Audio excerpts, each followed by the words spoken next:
I'm Katy.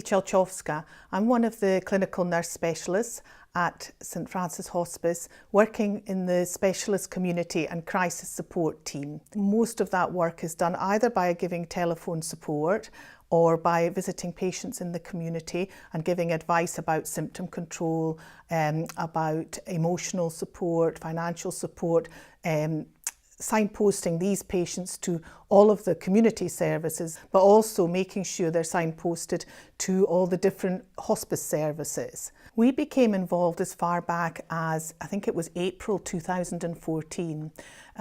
What had happened was that Carly had had an episode when she'd had to go into hospital because she'd had a bad reaction to one of her anti-Parkinsonian type drugs. Within 5 days of the initial telephone contact with Carly and her family, we had already arranged that it was myself who would go out to see her at home. And she was living at the time in her mother's home. Her mother and father are divorced, but they do an absolutely fabulous job in maintaining Carly's care between them. Carly at the time had not managed to be cared for upstairs in the house and therefore had been, in a temporary sense, being cared for on a riser recliner chair in her mother's sitting room. It wasn't ideal, and Carly herself was in an awful lot of pain, it seemed. It was our palliative care consultant and myself revisited Carly within a very short time after that first visit. We managed to actually improve her sleep pattern,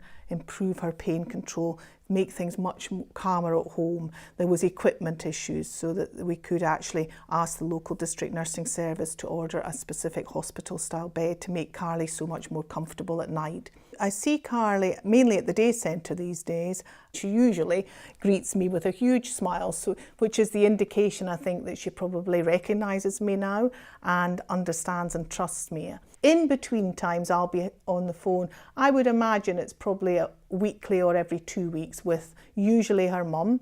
When she was first diagnosed, which was probably in about 2013 to 14, she was given a possibility of a prognosis of about 2 years. Thankfully, Carly actually has outlived her 2-year prognosis, so we're into sort of a different phase, and she has had some crisis times when things have not looked particularly optimistic, but we've managed to get her through that, and she's got such willpower and such stamina that she herself has somehow got through that, and she's actually probably in as stable a phase at the moment as I've seen her in a long time.